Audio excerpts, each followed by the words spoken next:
hinahamon ka namin, Pangulong Bongbong Marcos, kung gusto mong magkaroon ng magandang legasiya, ang pangalan mo, ipakulong mo lahat ng magnanakaw.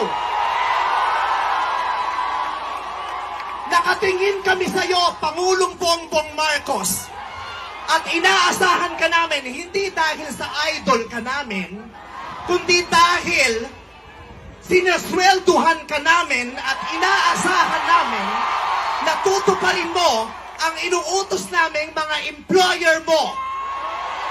Kami ang nagpapasahod sa inyo.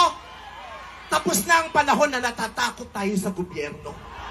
Takutin natin ang gobyerno dahil ang kapangyarihan nasa sa atin, wala sa kanila.